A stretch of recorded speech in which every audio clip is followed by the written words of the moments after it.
12th electrostatic charges, बहुत important. आज से 7 नंबर के मार्क्स की question. Basic property of charges, क्योंकि इससे लगभग आपके बोर्ड में इलेक्ट्रोस्टैटिक्स का जो सबसे इंपॉर्टेंट पार्ट है।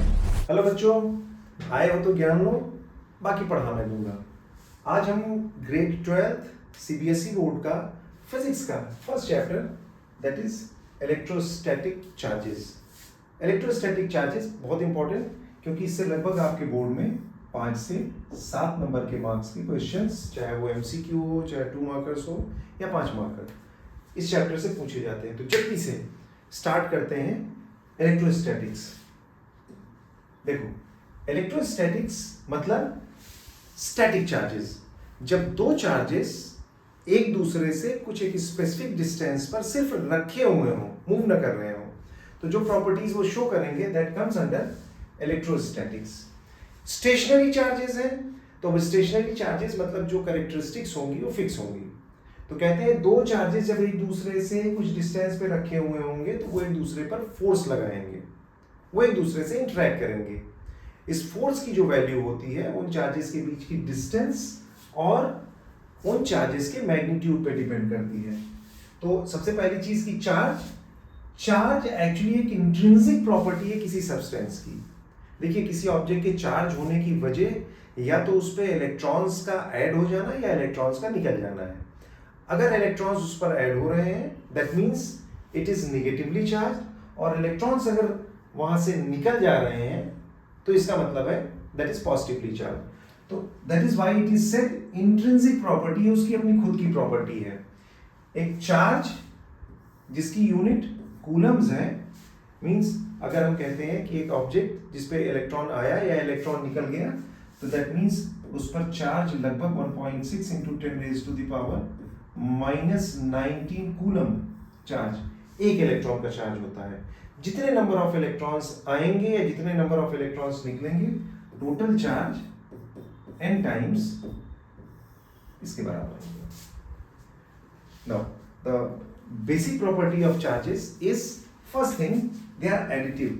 मतलब जो भी चार्जेस हैं, चार्ज चाहे पॉजिटिव हो चाहे नेगेटिव हो, अगर किसी सब्सटेंस पर हम टोटल चार्ज की बात करेंगे तो हम नेट चार्ज जोड़ेंगे। दैट मींस पॉजिटिव और नेगेटिव चार्जेस विद साइन जुड़ेंगे। पॉजिटिव और नेगेटिव मींस से किसी सब्सटेंस के पास +3 कूलम चार्ज है, या किसी ने उस पर -2 कूलम चार्ज, या किसी ने उस पर +6, ये सारे चार्जेस जुड़ करके नेट चार्ज दे देंगे, दैट इज 639 -2 7 कूलम चार्ज। तो इसको हम कहते हैं कि किसी भी ऑब्जेक्ट पर, किसी भी सब्सटेंस पर चार्जेस एडिटिव होते हैं। दूसरी सबसे बड़ी बात कि चार्जेस कंजर्वेटिव होते हैं।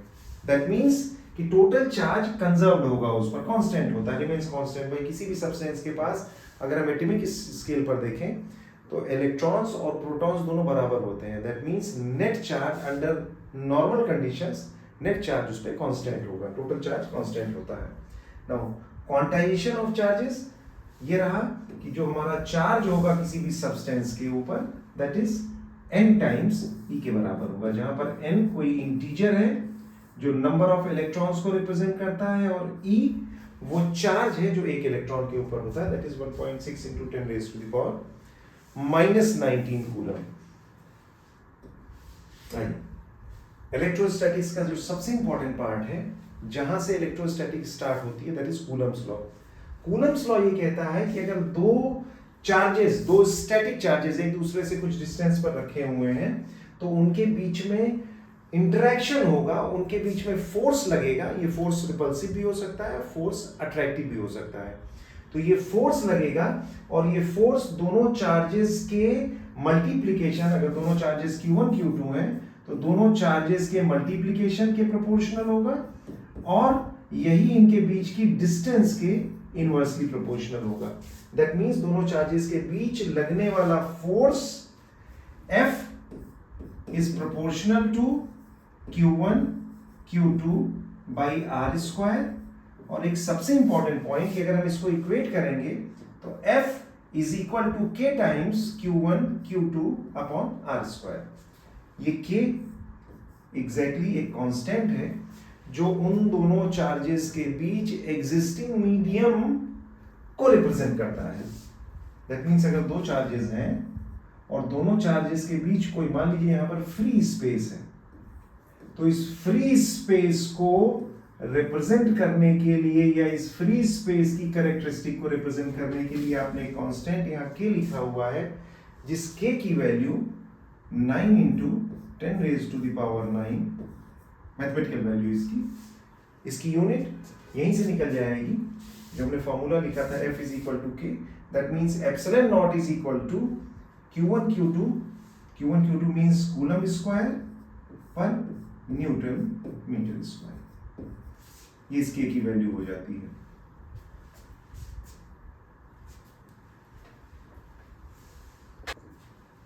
और इस K की ये न्यूमेरिकल वैल्यू हो गई और इसकी जो यूनिट होगी that will be newton metre square per coulomb square.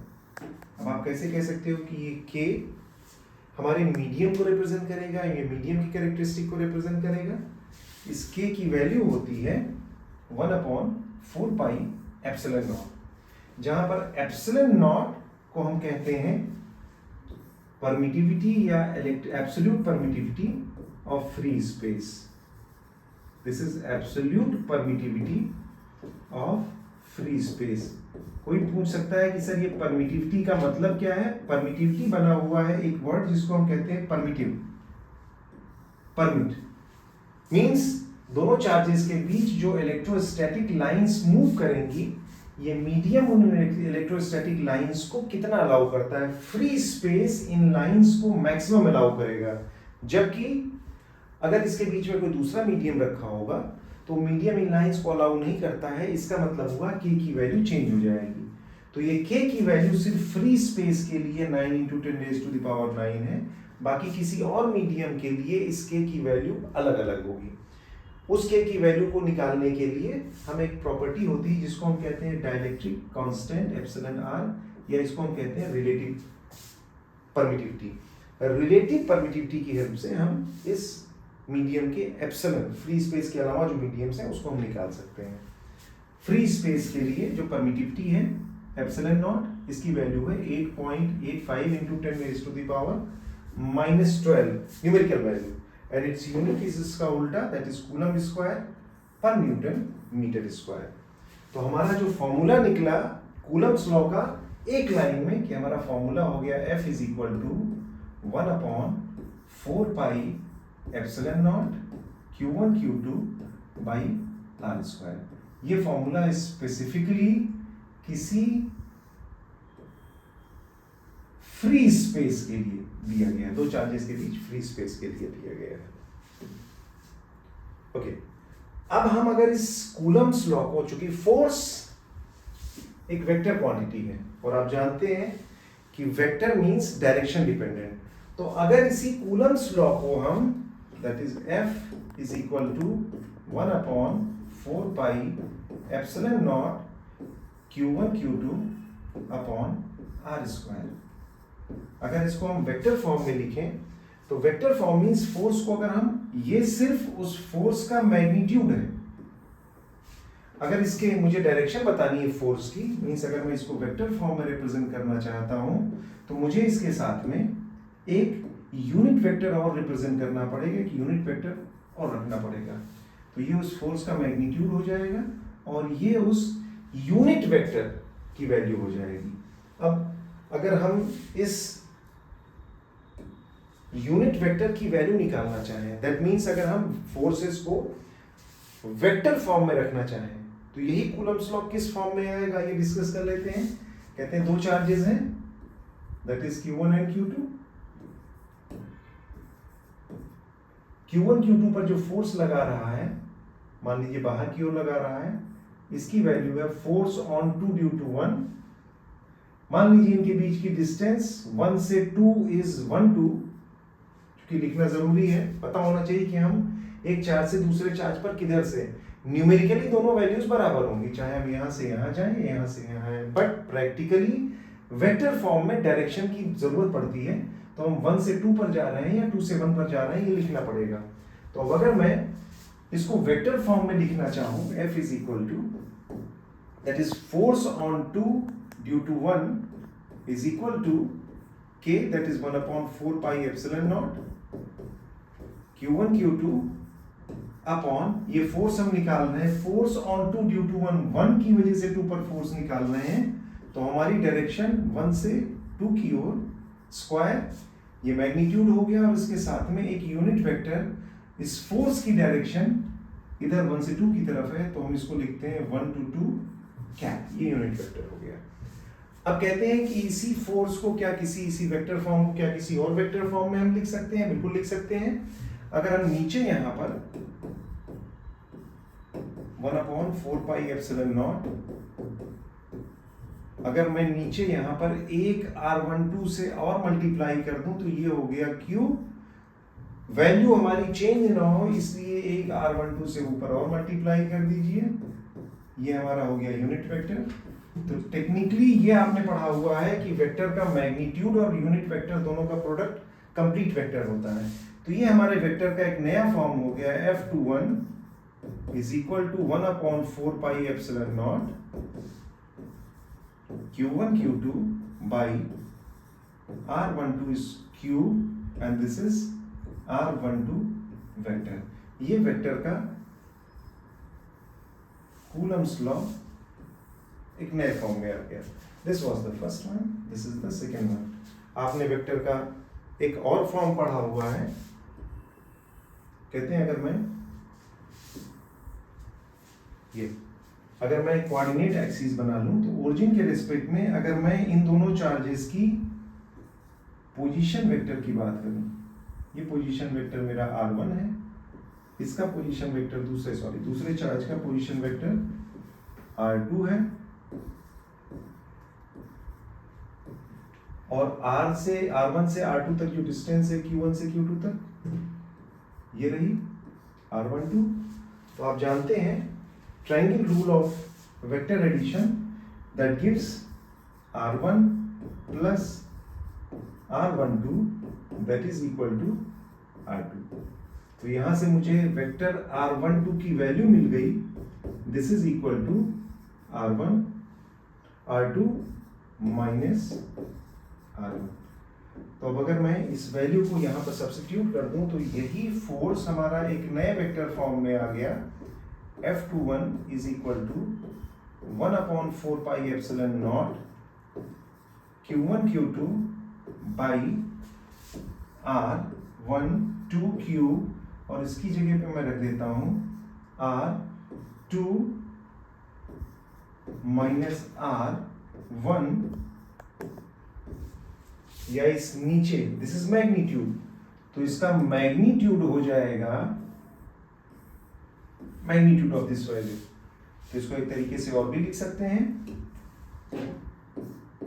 ये बहुत अच्छी प्रॉब्लम है, बोर्ड में इस पर हो सकता है आपको कुछ प्रॉब्लम्स भी मिल जाए करने के लिए, क्योंकि पिछले कुछ सालों में जो पैटर्न है बहुत एब्रप्टली चेंज हो रहा है। This is a mod of R2 minus R1 and this is R2 vector minus R1 vector। ये नया फॉर्म हो गया। हो सकता है इस पर आपको दोनों चार्जेस की पोजीशन के कोऑर्डिनेट्स दे करके x1 y1 z1 और x2 y2 z2 आपसे इस फॉर्म में भी फोर्स पूछ लिया जाए। Got it? आइए अगले पेज पे चलते हैं। इसका अगला पोर्शन है मींस इलेक्ट्रोस्टैटिक फोर्स से अगर हम जंप करें next, that is called electric field और इलेक्ट्रोस्टैटिक फील्ड। देखो फील्ड का मतलब होता है किसी चार्ज के चारों ओर एक रीजन या एक स्पेस जहां पर अगर कोई दूसरा चार्ज रखा जाए तो दूसरा चार्ज फोर्स एक्सपीरियंस करेगा। तो कहते हैं किसी भी चार्ज के चारों ओर एक स्पेस जहां पर दूसरा चार्ज रखा जाए और वो फोर्स एक्सपीरियंस करे।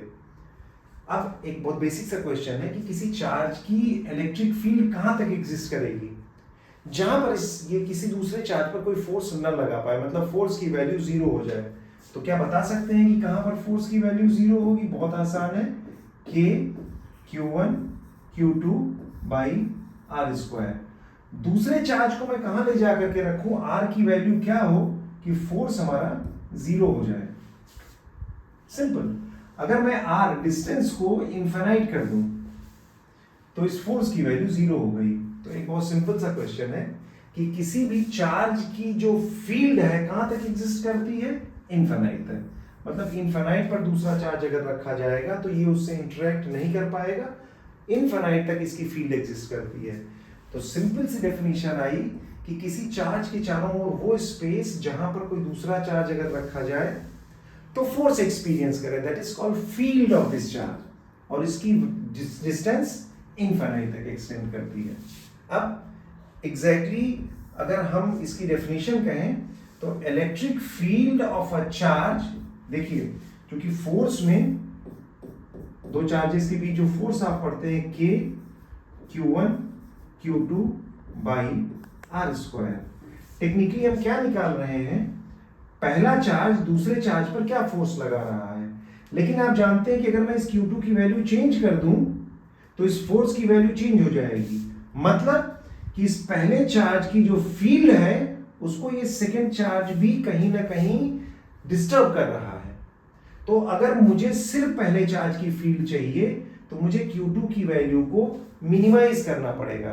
कैसे कहते हैं कि अगर Q2 की वैल्यू को मैं minimum 1 coulomb, this is called test charge, तो अगर Q2 को मैं टेस्ट चार्ज बना दूं, पॉजिटिव यूनिट टेस्ट चार्ज, तो फॉर यूनिट चार्ज यही फॉर्मूला आपका हो जाता है F से रिड्यूस होकर के कि अगर यहां पर मैं Q2 से डिवाइड कर दूं, दिस बिकम्स इलेक्ट्रिक फील्ड।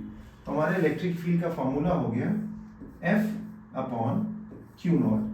या ज्यादा मैथमेटिकली इस Q नॉट को हम जितना मिनिमम कर सकते हैं तो शायद आपको ये भी लिखा मिल जाए कि if limit Q naught tends to 0, 0 को टेंड कर रहा है, मिनिमम जितना छोटे से छोटा हो सकता है, that F by Q not gives you the value of electric field. ये इसकी यूनिट, दैट मीन्स अगर हम ध्यान से देखें तो E is equal to K, अब देख रहे हैं फोर्स अपॉन Q नॉट, तो एक Q नॉट कट जाएगा, that is E is equal to K Q by r square. और इसकी जो यूनिट होगी that means force per unit coulomb, that is newton per coulomb, means force per unit charge gives newton per coulomb, that is the unit of electric field. अब अगर हम एक से ज्यादा, दैट मीन्स कि अगर दो चार्जेस हों, we are talking about electric dipole. Dipole एक ऐसा सिस्टम है जिसमें दो इक्वल एंड ऑपोजिट चार्जेस, से दिस इज माइनस Q, से दिस इज प्लस Q, दो इक्वल एंड ऑपोजिट चार्जेस अगर एक फाइनाइट डिस्टेंस पे रखे गए हो। सर इतने छोटे सिस्टम को पढ़ने की जरूरत क्या है? बिल्कुल जरूरत है, क्योंकि आप जानते हैं अगर हम मॉलिक्यूलर स्ट्रक्चर पर देखें तो मॉलिक्यूल्स इसी लेवल पर, जो हम गैसेस को या सब्सटेंसेस को अगर हम मॉलिक्यूलर स्ट्रक्चर पर देखें तो दो तरीके के हमारे सब्सटेंसेस होते हैं। वन इज कॉल्ड पोलर, जिनके सेंटर ऑफ पॉजिटिव और सेंटर ऑफ नेगेटिव चार्जेस पहले से ही सेपरेट होते हैं, ये जैसे जिसकी हम बात कर रहे हैं, और दूसरे होते हैं नॉन पोलर। तो अभी नॉन पोलर की बात ना करके हम पोलर सब्सटेंसेस की बात करें कि किसी पोलर सब्सटेंस के एक मॉलिक्यूल जिसका सेंटर ऑफ पॉजिटिव और सेंटर ऑफ नेगेटिव सेपरेटेड है, तो this is minus Q charge, this is plus Q charge, और इनके बीच की जो डिस्टेंस है, से दिस डिस्टेंस इज 2a। अब अगर मैं इसकी एक्सिस के अलोंग इलेक्ट्रिक फील्ड निकालूं, दैट मींस इसकी एक्सिस के अलोंग मैं इलेक्ट्रिक फील्ड कहीं पर कैलकुलेट करूं, बहुत सिंपल सा तरीका है। मान लीजिए इसके सेंटर से जहां पर हम इलेक्ट्रिक फील्ड निकाल रहे हैं उसकी डिस्टेंस r है, तो यहां पर अगर इलेक्ट्रिक फील्ड हम कैलकुलेट करें दोनों चार्जेस की वजह से, तो फर्स्ट चार्ज पॉजिटिव है, इसकी इलेक्ट्रिक फील्ड यहां पर, अब चूंकि जहां पर इलेक्ट्रिक फील्ड निकालते हैं वहां पर हम यूनिट पॉजिटिव टेस्ट चार्ज रख रहे हैं, तो पॉजिटिव चार्ज अगर यहां रखा गया है तो ये पॉजिटिव रिपल करेगा, मतलब इसकी electric field outwards positive charge की, और नेगेटिव चार्ज इसको अट्रैक्ट करेगा, मतलब नेगेटिव चार्ज की इलेक्ट्रिक फील्ड इनवर्स होगी। दोनों की values E plus Q that is equal to K Q upon r square, यहां से यहां तक की डिस्टेंस, तो अगर ये मिड पॉइंट था तो ये डिस्टेंस आपकी सिर्फ a रह गई। दैट मींस ये डिस्टेंस हमारी r माइनस a, तो that is q upon r minus a square. और इस माइनस q की electric field that is E minus q is equal to k q by, now this distance will be r plus a। तो अगर मैं यहां पर value रखूं तो this is r plus a whole square. Total electric field E is equal to बड़ी field में छोटी फील्ड को, क्योंकि दोनों की डायरेक्शन ऑपोजिट है, तो बड़ी फील्ड कौन सी होगी, जो इसके ज्यादा पास है उसकी फील्ड ज्यादा स्ट्रांग होगी, जो दूर है उसकी फील्ड वीक होगी। That means E plus Q minus E minus Q, दोनों में से अगर k q हम कॉमन ले लें तो this will be how much, plus q that is 1 upon r minus a whole square minus 1 upon r minus a whole square. अब अगर देखें तो this is k q, denominator is simplify करें, this is r square minus a square whole square, ऊपर आ गया r plus a whole square minus r minus a whole square. इसको अगर हम सॉल्व करें तो दिस विल बी के क्यू, ऊपर सॉल्व करके आ जाएगा 4 AR upon r square minus a square. और आप जानते हैं एक टर्म आपने पढ़ा हुआ है, डाइपोल के लिए एक टर्म डिफाइन होता है dipole moment. So dipole moment is equal to q, दोनों में से कोई भी चार्ज ले लें, q मैग्नीट्यूड इनटू इसके बीच की डिस्टेंस दैट इज 2a। तो यहां पर आप देखें तो आपने ऊपर लिख रखा है q into 2a। q into 2a को अगर मैं p कह दूं तो this is twice k p r upon r square minus a square. ये आपके किसी इलेक्ट्रिक डाइपोल की उसकी एक्सिस के अलॉन्ग इलेक्ट्रिक फील्ड हो गई, दैट इज एक्सियल। एक चीज और भी, कई बार हम कहते हैं for short dipole, short dipole का मतलब हुआ ये पॉइंट इस एक्सिस से इस एक्सियल मतलब इस डाइपोल से बहुत दूर ले लिया जाए। तो अगर इस पॉइंट को हम इस डाइपोल से बहुत दूर ले लें तो इस 2a के कंपैरिजन में r की वैल्यू बहुत बड़ी हो गई, तो हम यहां नीचे a को नेग्लेक्ट कर देते हैं। तो शॉर्ट डाइपोल के लिए यही फॉर्मूला हमारा हो जाएगा, बहुत सिंपल सा कॉन्सेप्ट है, E is equal to a को नेग्लेक्ट कर दीजिए, तो this is r square minus a square whole square. That means a को नेग्लेक्ट करके ये मिल गया r टू द पावर 4, तो this is twice k p, एक r यहां से अगर कैंसिल हो गया तो this is r। This is electric field due to a dipole और a short dipole along the axis. Vector form में अगर देखें, डाइपोल की जो dipole is a vector quantity, तो डाइपोल हमेशा नेगेटिव चार्ज से पॉजिटिव चार्ज की ओर, ये p की डायरेक्शन में, और इलेक्ट्रिक फील्ड की भी डायरेक्शन हमेशा क्योंकि यहाँ पर बाहर की ओर होगी, दोनों सेम डायरेक्शन में है। वेक्टोरियली भी हम इसको ऐसे लिख सकते हैं। देन ये हमारे किसी डाइपोल की एक्सियल पॉइंट मतलब एक्सिस के लॉन्ग इलेक्ट्रिक फील्ड हो गई।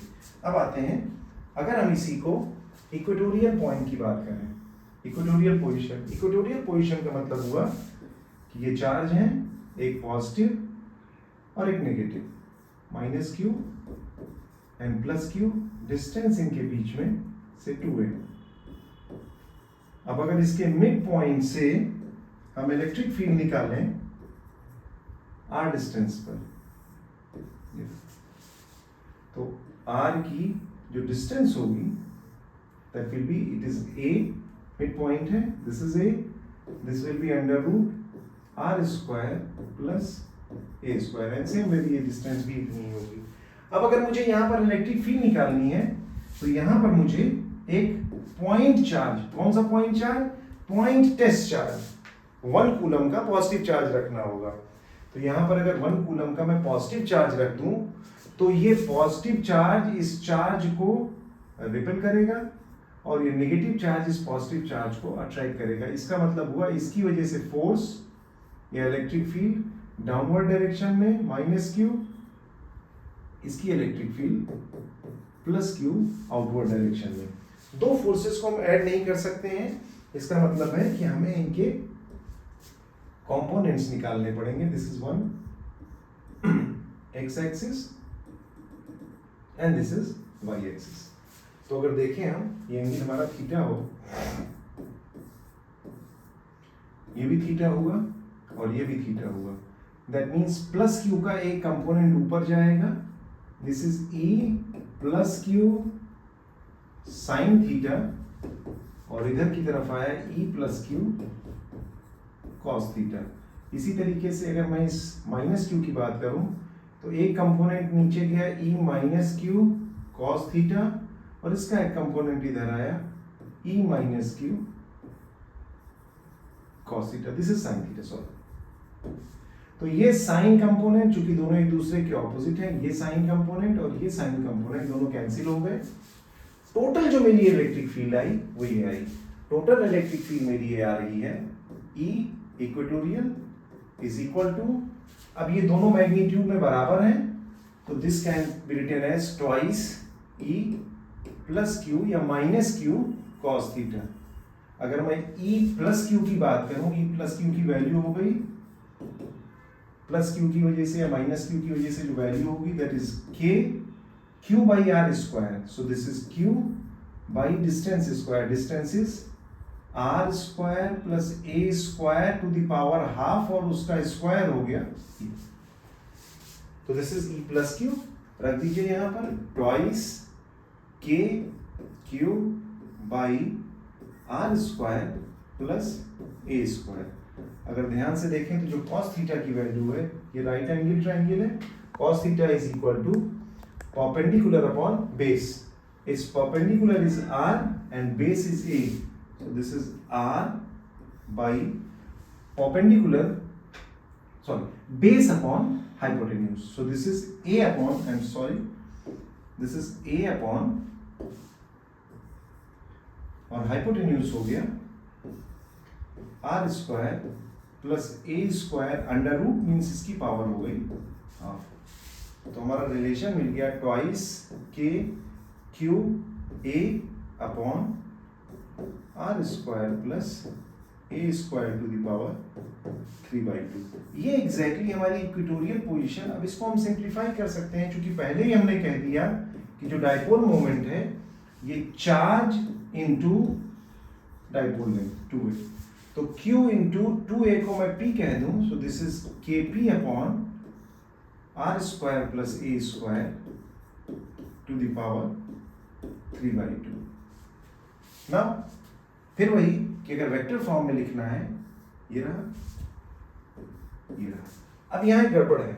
गड़बड़ ये है कि हम अगर डाइपोल देखें, this is negative and this is positive, तो मेरे p की डायरेक्शन, डाइपोल मोमेंट की डायरेक्शन ये हुई। पर अगर इलेक्ट्रिक फील्ड हम देख रहे हैं तो इलेक्ट्रिक फील्ड इसके जस्ट ऑपोजिट डायरेक्शन में इधर है। इसका मतलब इलेक्ट्रिक फील्ड और डाइपोल मोमेंट दोनों एक दूसरे के ऑपोजिट हैं, तो यहां पर एक नेगेटिव साइन और इंट्रोड्यूस हो जाएगा। फिर अगर मैं कहूं कि शॉर्ट डाइपोल है, तो शॉर्ट डाइपोल के लिए वैसे ही शॉर्ट डाइपोल के लिए जो हमारा 2a है ये बहुत छोटा है, r की वैल्यू बहुत बड़ी है, तो r is much greater than 2a। Neglect कर दीजिए इसको। तो अगर मैं इसको a को नेग्लेक्ट कर दूं तो this will be E equatorial is equal to minus k p upon, a को नेग्लेक्ट करके अगर मैं देखूं तो this is simply r cube. ये शॉर्ट डाइपोल के लिए। अब अगर दोनों को हम कंपेयर करके देख लें तो यहां पर जो वैल्यू मिल रही है शॉर्ट डाइपोल के लिए ये रही 2kp अपॉन आर क्यूब, और इक्वेटोरियल पोजीशन में minus kp upon r cube. इसका मतलब है कि जो मेरी एक्सियल पोजीशन है E axial is equal to twice, मैं सिर्फ मैग्नीट्यूड की बात कर रहा हूं, डायरेक्शन नहीं, E A is equal to twice E equatorial, ये इसके बराबर है। तो हमने किसी भी डाइपोल के लिए एक्सियल और इक्वेटोरियल दोनों पोजीशंस स्टडी कर ली, इलेक्ट्रिक फील्ड निकाल ली और दोनों की इलेक्ट्रिक फील्ड को हमने कंपेयर कर लिया है।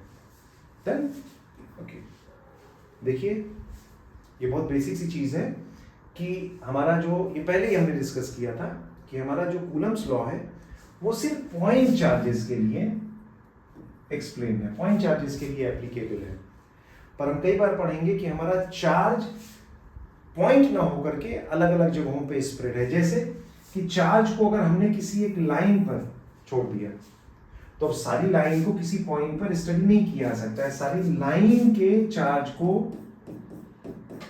किसी एक पॉइंट पर स्टडी नहीं किया जाता है, क्योंकि सब पॉइंट्स की डिस्टेंस यहाँ के लिए अलग अलग होंगी, आर अलग अलग होगा।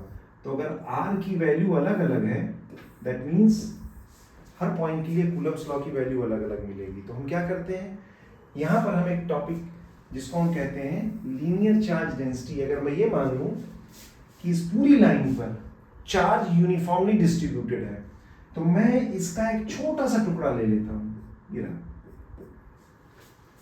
अब इसको मैं एक पॉइंट चार्ज की तरीके से ट्रीट करता हूं।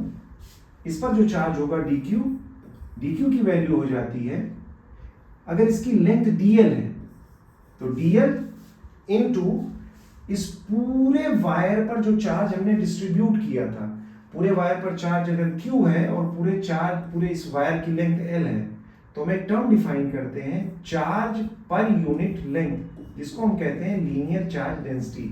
तो यूनिट लेंथ पर जो चार्ज है वो लैम्डा हो गया, लैम्डा से मल्टीप्लाई कर दें, ये मिल गई मेरी इस छोटे से सेगमेंट पर चार्ज की value.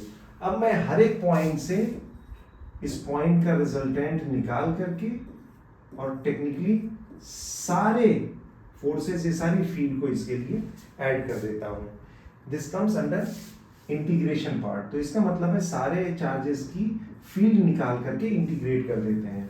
This is linear charge density. ऐसे ही अगर चार्ज हमारा किसी सरफेस पर डिस्ट्रीब्यूटेड हो तो यहां पर total charge Q divided on any area A gives you a term which is called sigma, which is surface charge density, charge per unit area। Same वही कॉन्सेप्ट है जो भी यहाँ पर हमने डिस्कस किया है, एक छोटी सी एरिया से निकाल करके और पूरे के लिए इंटीग्रेट कर देंगे। और अगर यही चार्ज किसी वॉल्यूम पर डिस्ट्रीब्यूट है तो हम एक टर्म डिफाइन करते हैं rho, which is called volume charge density. This is charge per unit volume. तो ऐसे ही हम उस वॉल्यूम के पॉइंट से किसी पॉइंट पर इलेक्ट्रिक फील्ड निकाल करके और पूरे वॉल्यूम के लिए इसको इंटीग्रेट कर देते हैं। तो ये लीनियर चार्ज डेंसिटी या सरफेस चार्ज डेंसिटी आपके सीबीएसई में, बोर्ड में हो सकता है इससे कुछ क्वेश्चंस पूछ लिए जाए। वॉल्यूम चार्ज डेंसिटी कम से कम बोर्ड के लिए बहुत ज़्यादा इंपॉर्टेंट नहीं है, बट हाँ ये टॉपिक भी आपसे पूछा जा सकता है। अभी इस फर्स्ट चैप्टर में इलेक्ट्रोस्टैटिक फील्ड और इलेक्ट्रोस्टैटिक फोर्स में हम जितना भी कुछ था ये डिस्कस कर चुके हैं। नाउ आई होप कि जो कुछ भी हमने डिस्कस किया है आपको सारी चीज़ें समझ में भी आ गई हैं, आपने सारी चीज़ें पसंद भी की हैं। हाँ, अगर आपको इसमें कुछ भी डाउट रह जाता है तो प्लीज़ मुझे मेरे हैंडल पर, मेरे पढ़ा मैं दूंगा यूट्यूब चैनल पर आप मुझे क्वेश्चंस अपने भेज सकते हैं, मुझे टैग कर सकते हैं। और अगर ये वीडियो आपको पसंद आता है तो आप अपने चाहने वालों, अपने दोस्तों, बाकी सबको शेयर कीजिए, लाइक कीजिए, कमेंट कीजिए। Thank you so much. Stay blessed.